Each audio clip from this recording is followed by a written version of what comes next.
Yoweri Museveni NRM Yoweri Museveni NRM general elections were held in Uganda on 14 January 2021 to elect the president and the parliament.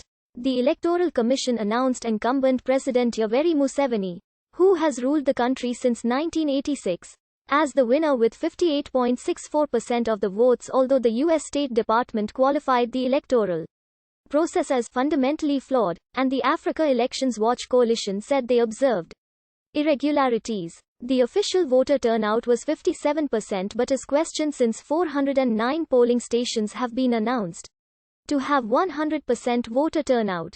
The president of Uganda is elected using the two-round system, with candidates needing to receive at least 50% of the vote to be elected in the first round. Chapter 142 of the Presidential Elections Act of 2000 stipulates that presidential candidates must be a citizen of Uganda by birth and be qualified to be an MP. Candidates are also required to be of sound mind and have no formal connection with the Electoral Commission of Uganda. Term limits were abolished in 2005. The elections are supervised by the Electoral Commission of Uganda. The Parliament of Uganda has a total of 529 seats, including 353 representatives elected using first-past-the-post voting in single-winner constituencies. Using the same method, 146 seats reserved for women are filled, with 1 seat per district. Finally, 30 seats are indirectly filled via special electoral colleges, 10 by the army, 5 by youths, 5 by elders, 5 by unions, and 5 by people with disabilities. In each of these groups, at least one woman must be elected. 11 candidates were registered to contest in the election. Campaigning was stopped in Ambara, Kabarole, Luvyero, Kasese, Masaka, Wakiso, Jinja, Kalungu, Kazo, Kampala City and Tororo on 26 December 2020. The government said it was to prevent spread of the COVID-19 pandemic. But critics said it was because of the popularity of the opposition in those areas. Crowds had previously been limited to 200 people. When asked what he wanted to accomplish that he hadn't already done after 35 years in power, Museveni said he wanted to work for the economic integration in Africa and to change the Ugandan culture of not working hard. He said in other countries, a harsh environment or competition pushed people to work. But here, fools can survive. The European Union did not deploy observers because previous recommendations from their 2016 mission had been ignored. On 13 January 2021, the United States cancelled its observation of Uganda's presidential election, saying the voting will lack transparency and accountability. On 18 November 2020, opposition candidate Bobi Wine was arrested for allegedly violating COVID-19 protocols during his presidential campaign in Uganda. The National Unity Platform claimed that the continued arrests of its members were intended to stifle their ability to campaign rather than to follow COVID protocols.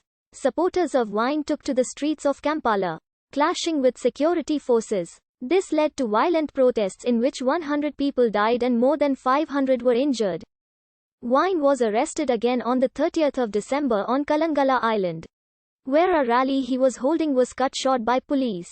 Police broke up the rally using tear gas and Wine was put under house arrest at his home in Kampala. During his campaign, several aides, bodyguards and members of his entourage have been arrested, jailed and killed. On 13 January 2021, a day before the elections and a day after Facebook closed fake accounts it said were linked to the government, the communications regulator in Uganda ordered all telecoms firms to block access to social media and messaging apps in retaliation. The Ugandan government denied the charges and accused Facebook of meddling in the election, saying, "I think they are playing the usual games. We know that they have a side in this election perhaps." At 5 p.m. on 13 January, the government ordered a complete internet shutdown, which came into effect at 7 p.m. Amnesty International's deputy regional director condemned the move, saying that it was clearly intended to silence the few accredited election observers, opposition politicians, human rights defenders, activists, journalists, and bloggers who are monitoring the elections.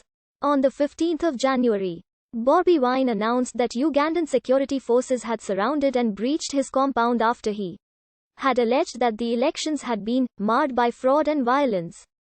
Wine said he had video proof of voting fraud and would share the videos as soon as internet connections were restored. He accused Museveni of fabricating the results and called the poll the most fraudulent election in the history of Uganda. The entire process has been conducted in dark and it lacks transparency, Katana, head agent of Bobi Wine's National Unity Platform, said. From the beginning, we were assured by the Electoral Commission that each candidate or their agents will receive copies of the results. Fr.